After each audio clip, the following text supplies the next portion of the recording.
है अगर गुरुवर का सानिध्य पाना तो विद्यासागर.गुरु पर जरूर आना। ओम नमः सिद्धेभ्यः।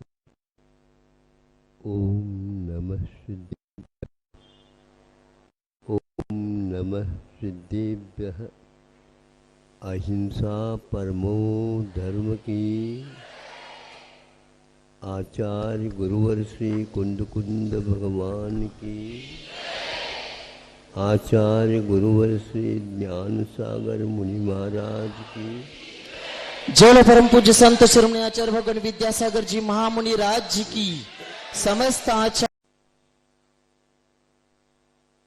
काव्य ख्याति के अनुसार सुनने में पढ़ने को मिलता है।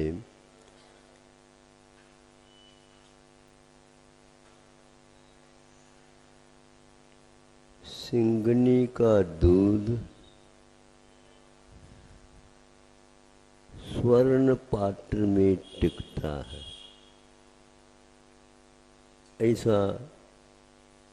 ऐसी काव्य ख्याति है। जब कभी इसका विश्लेषण करेंगे कवि लोग इसको अवश्य उल्लेखित करते हैं।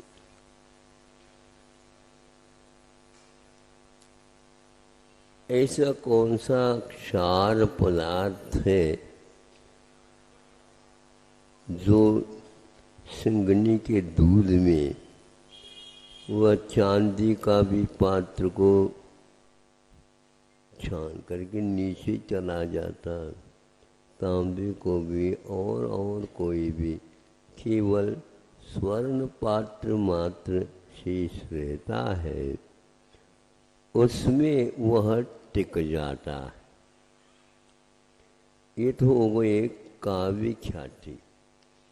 और इस प्रकार यदि विश्वास हम करते हैं और इधर तुलना करते हैं, आज नवजात शेरनी का वह शिशु शावक जब वह दूध पीता है तो स्वर्ण पात्र से भी उसका कठोर उदर पेट होगा।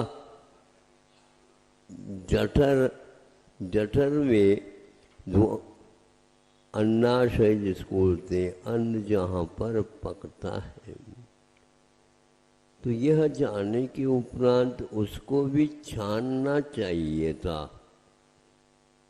क्योंकि जट पात्र भी छन जाता है, छिद्र हो जाए तो उस शावक के हाथों में वह दूध टिका कैसे? टिका है ये पक्का है, पक गया है ये भी पक्का है, और उससे अन्य धातुओं के रूप में परिवर्तित भी होना देखते हैं। स्पष्ट है कि उसके पास इतनी क्षमता है। अब हम चलते हैं, ये जब शुद्ध हो जाता है तो आपके यहाँ वेदी के नीचे वहाँ पर एक सिंगनी है, उसके सामने गैया है, और गैया के दूध को सिंगनी का शावक वह पी रहा है, और गैया का बछड़ा सिंगनी के दूध पी रहा है। इसका अर्थ यह है 100 गुणित तेज उस बछड़े के पास है जो वह दूध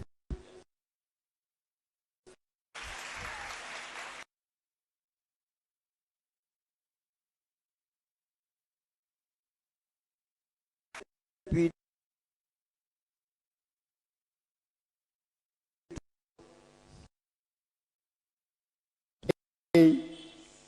और वह मांगता भी नहीं। जब कभी भी पीना तो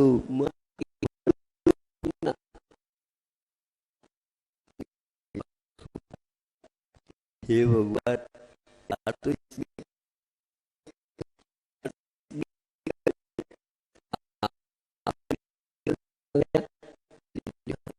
मैं ये पूछना चाहता हूँ कि जो शावक वो पीता है, सिंगनी का बेटा, किंतु गाय बछड़ा कैसे पी रहा है?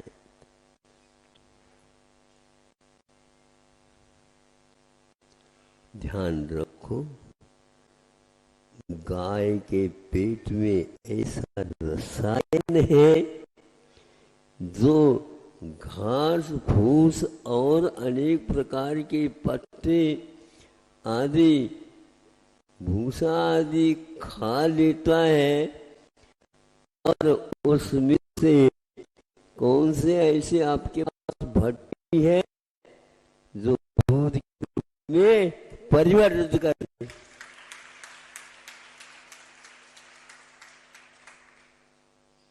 ये अमृत हो गया, और वह घास फूस खा जाती है, और मान लो मां देहावसान को प्राप्त हो जाए और वह लड़का रह जाता है, वह भी पीता चला जाता है, ये कैसा संभव है?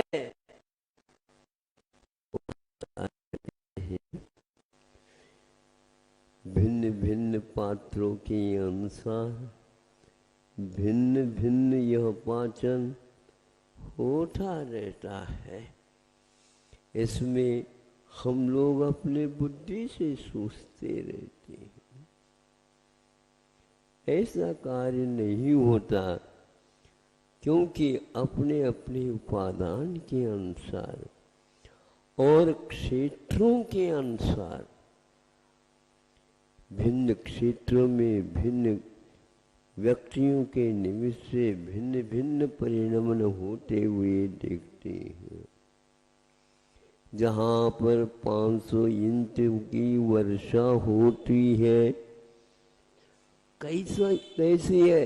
धरती कहती है और भी 500 हो जाए तो हम ठीक कर देंगे। 1000 इंच भी वर्षा हो जाए तो धरती कहती है इसके पास इतनी क्षमता विद्यमान है और उसको वह पी लेता हूँ। राजवार्तिककार ने एक स्थान पर लिखा है,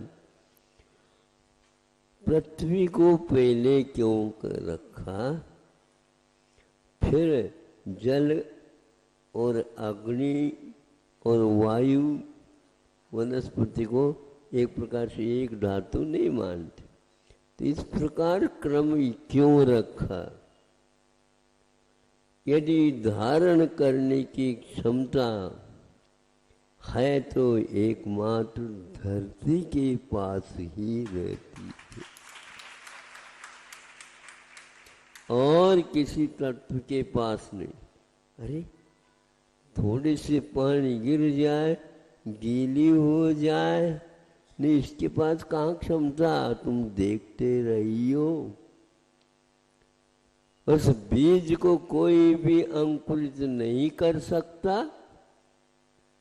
और पानी आ भी जाए तो भी वह गलता ही नहीं बीज, किंतु धरती उसको सुरक्षित करती है 4-5 महीने और अपने तत्व को दे देती है।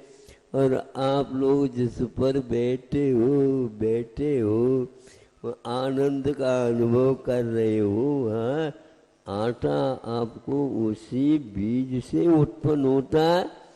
धरती यदि नहीं है, जल में उनको रखो तो कभी भी नहीं आए। क्या समझ रहे हो आप? नोट के माध्यम से चल रहे हो, नहीं समझे? और इस नोट के माध्यम से वोट ले रहे हो, और वोट के माध्यम से क्या कर रहे हो, ये कुछ समझ में नहीं आता। वह भी तत्व, ये भी तत्व, जल को धारण करने की क्षमता नीचे और न जाए, इसलिए उसको सुखो करके वहीं के वहीं रख देता है। तालाब नया बनाया जाता है, खोद करके किसानों के माध्यम से। वो कहते हैं इसमें पत्थर नहीं लगा करके मिट्टी से पूछ दो तो यहाँ तालाब का पूरा जल लबालब तालाब बनेगा। और उसके लिए कुछ खिड़कियाँ रखो, उनमें से अधिक पानी बाहर चला जाए, बाकी वह ज्यों का त्यों बना रहेगा। और इसने नहीं देता तालाब उस पानी को ज्यों का त्यों रखता है। उस पानी का उपयोग किसान मीलों दूर तक ले जाता है और उसके माध्यम से धरती फलवती हो करके आप लोगों को अन्न प्रदान करती है।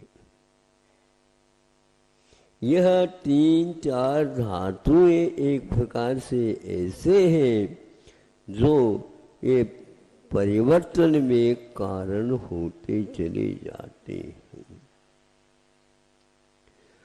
हम अब थोड़ा सा अध्यात्म की ओर देखते हैं। गुरु जी के वचन मिलते हैं, सुन लेते हैं। पशु भी सुन लेता है, छोटा लड़का 8 वर्ष जिसको आप बोलते हैं वो भी सुन लेता है। और क्या पशुओं में अलग स्थिति है, वह भी सुन करके सम्यक दर्शन और देश संयम भी धारण कर लेते हैं। और वह शब्द जा करके उसके मन के ऊपर क्या प्रभाव डालता है तो वो भगवान जानते हैं, हम कुछ भी नहीं जानते। और उसमें संयमा संयम लब्धि स्थान आ जाता है। सामस के माध्यम से वह परिवर्तित होकर के जीवन में पंचम गुणस्थान के योग संयमा संयम लब्धि स्थान बन जाता। पूर्व कोटि वर्ष तक यह उसकी स्थिति रह सकती है। कई प्रकार के प्रकृति में तूफान उठ गए तो भी वह संयम लब्धि स्थान उसका मिटता नहीं। उत्पन्न हुआ और मिटने के बहुत साधन होते हुए भी मिटता नहीं है। ऐसे कौन से उसने तत्व उसमें डाला? करुणा धार, एक करुणा के साथ इसका भी जीवन सुधर जाए तो वहाँ सिंह भी है, सर्प भी है, नौला भी है, अनेक प्रकार के हिंसक जीव भी इस सम्यक दर्शन आदि तत्व को स्वीकार कर लेते।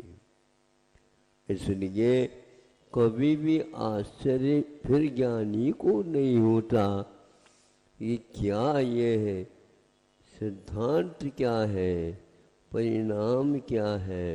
भिन्न भिन्न प्रकृति, भिन्न भिन्न गति होते रहते हैं और ऐसी स्थिति में वह निमित्त भले बन जाता है। उपादान में इस प्रकार का रसायन परिणमन हो जाता है और हम बाद में आंखें खोल देते हैं कि वाह वाह, ये सब इन आंखों से नहीं दिखता। बंधुओं, सर्वज्ञ के जो वचन है इन वस्तुओं का कथन नहीं करता, किंतु वह एक प्रकार से गुह्य अर्थ जो है जो छुपा हुआ है उसके बारे में गंधर्व परमेश्वर को समझाते हैं, तुम इसका रहस्य जनता को कहो और उनका इसके श्रवण करने से उद्धार हो जाए। तो आपके सामने क्षमता की बात पशुओं के माध्यम से, सिंह के माध्यम से, दूध के माध्यम से आदि आदि बता दिया रखा है। इसके अलावा भी और कई प्रकार के परिणाम होते होंगे और वह सारा का सारा वर्णनीय होते हुए भी प्रयोजनीय नहीं है। इसलिए द्वादशांग में उतना ही उल्लेख करके हम लोगों के कल्याण हेतु ये वचन दिए गए हैं। समय आपका हो गया है और इतना ही पर्याप्त समझता हूँ। सिंगनी का शावक और गैया का बछड़ा ये और यह भूसे के माध्यम से दूध का होना, दूध के विधिवत तपाना इत्यादि होने से घृत तक उसकी उत्पत्ति हो जाना और उसके थोड़े से छटांग पर लेने से पहलवान बनने की क्षमता भी आ जाना, ये सब सामान्य व्यक्ति खा लेता, पी लेता और हो गया। लेकिन वहाँ तक पहुँच जाता है और घी दूध इत्यादि के श्रावक सेवन करता और त्यागियों को भी लेता है, तो उसके माध्यम से ध्यान की उत्पत्ति हो जाती है और उस ध्यान के माध्यम से केवल ज्ञान उत्पन्न होता है। धन्य है, ऐसे यह रसायन की प्रक्रिया है। अहिंसा परमो धर्म की। जलो परम पूज्य संत शिरोमणि आचार्य भगवान विद्यासागर जी महामुनि राज्य की, समस्त आचार्य संघ की